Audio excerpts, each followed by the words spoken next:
We are having some technical difficulties, which is totally understandable when you try to do ad hoc reporting and getting information to you as fast as we possibly can and making sure that it's accurate at the same time. So Donald Trump is on the line. I mean, we know him as the man behind lots of real estate in Manhattan, and of course, Donald, I understand you were actually a witness to what happened this morning.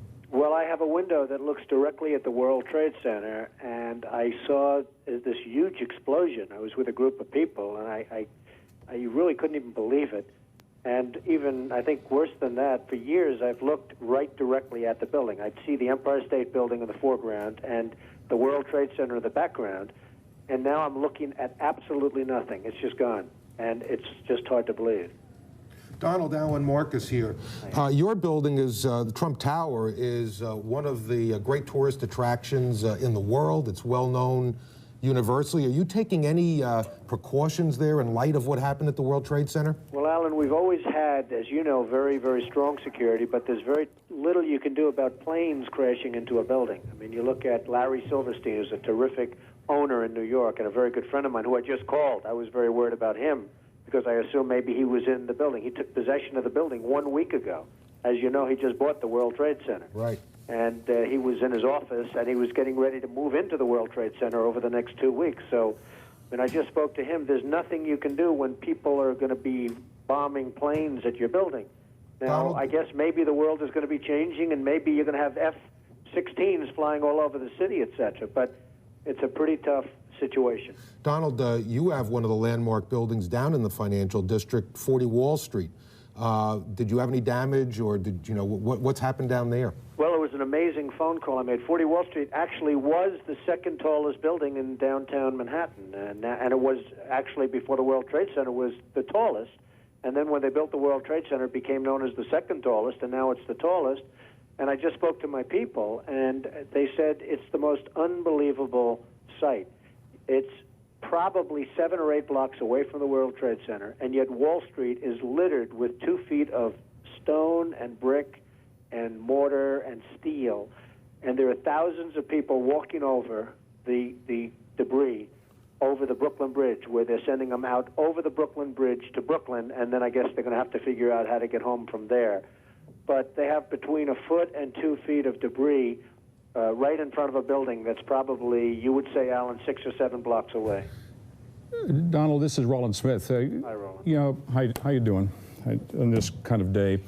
You know, at some point, we're going to put all this behind us. And you, as a visionary, particularly in New York real estate, what do you think that we ought to do as a city, as a people, when all of this gets, when the mourning stops, when the dead are honored, and we've found out what caused it and maybe corrected it? What does the city need to do? Well, I guess the big thing that you really will have to do is never forget. You just can't forget that something like this happened. I was so disappointed when they closed the stock exchange, but of course, at some point, you had no choice, you know, when they initially announced it was closing, because you want to just say, the hell with it, you're going forward, nothing's going to change. But the fact is, something has changed very dramatically. And I think one of the very sad things is going to be when you look at the skyline of New York, which has become so emblazoned in your own memory, and you look at the skyline of New York and you see these buildings, these 2 buildings, whether you love them or don't love them, they were a great part of the skyline. And then when you look at the skyline after 2001, and you're going to see a skyline without these 2 buildings, you're going to say, what happened?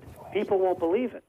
You know, when you show your children or your grandchildren in years to come what New York looked like in the year 2000, and then what New York looked like just a year later, they're going to say, what happened? Hey, Donald, it's hard to believe. In the year 2000, Donald, you considered running for president. If you had done that and if you had been successful, what do you think you'd be doing right now? Well, I'd be taking a very, very tough line, Alan. I mean, you know, most people feel they know at least approximately the group of people that did this and where they are. But, boy, would you have to take a hard line on this. This just can't be tolerated, and it's got to be very, very stern.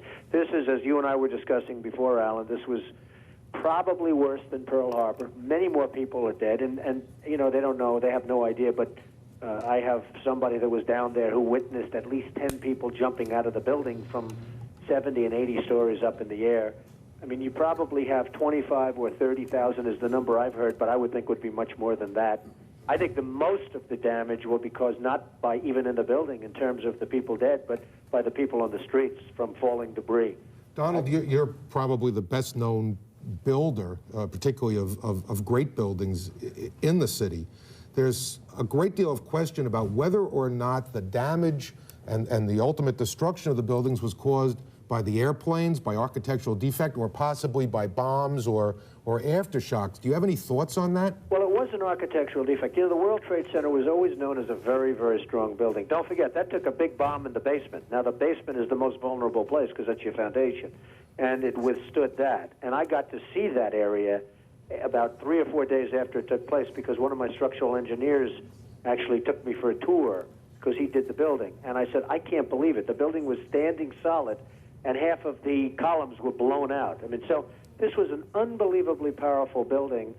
If you know anything about structure, it was one of the first buildings that was built from the outside. The steel, the reason the World Trade Center had such narrow windows is that in between all the windows, you had the steel on the outside. So you had the steel on the outside of the building.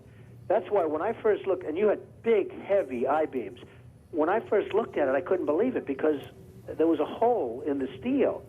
And this is steel that was, you remember the width of the windows in the World Trade Center, folks. I think you know, if you were ever up there, they were quite narrow. And in between was this heavy steel.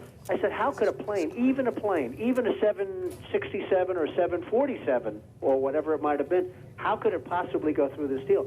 I happen to think that they had not only a plane, but they had bombs that exploded almost simultaneously, because I just can't imagine anything being able to go through that wall. Most buildings are built with the steel is on the inside around the elevator shaft. This one was built from the outside, which is the strongest structure you can have, and it was almost just like a can of soup. You know, Donald, we were looking at pictures all morning long of that plane coming into building number 2, and when you see that approach the far side, and then all of a sudden, within a matter of a millisecond, the explosion pops out the other side. Right. I just think that it was a plane with more than just fuel. I think, obviously, they were very big planes. They were going very rapidly, because I was also watching where the plane seemed to be not only going fast, it seemed to be coming down into the building. So it was getting the speed from going downhill, so to speak. It just seemed to me that to do that kind of destruction is even more than a big plane, because you're talking about taking out steel, the heaviest caliber steel that was used on a building. I mean, these buildings were rock solid. And, you know, it's just an amazing thing. This country is different today, and it's going to be different than it ever was for many years to come. Very profound statement and very true. Donald, one last question for you. Given the magnitude of how much of American commerce took place within the Twin Towers, what do you, as you're an expert on this, what do you think is going to be the fallout over the next several weeks, months, and even years, given what we have lost in terms of those buildings going down and all that was within it? Well, I, as an example, Alan, and you might use them too, but I have an insurance company that was on the 102nd floor of the World Trade Center. They're gone. I don't know who's gone. I don't know anything other than their offices are no longer there. They're wiped out. The Morgan Stanley Group, you know, Morgan Stanley, a big, powerful firm, they had 50 stories in the building, gone. I mean, you're talking about some firms that are just gone. Now, Morgan Stanley, in that case, had a lot of its offices in Midtown, and they had about half downtown. Morgan Stanley's a big, powerful firm. They're gone. Many firms had all of their offices, as you know, in the World Trade Center. It was 8 million square feet. 8 million square feet is the size of some cities. And we had 8 million square feet in the world, 4 million in each building. They were huge buildings, not only in height, but, you know, each floor was 50,000 feet. They were monstrous floors. Each floor was almost a city in itself, and they had 110 floors or so. So, you know, many firms that were easily recognizable for those of us in the financial worlds, for those of us that read the papers and see the financial pages, they're going to be gone. I mean, they're just not going to exist anymore. They're gone. Donald Trump. Many of the people are gone with them. Donald Trump, thank you so very much for joining us. Thank you all. We really Good luck. appreciate it. Thank you. And Same you too. to you. You too. Our prayers are with everyone. Joanne Pileggi is going to bring us up to date.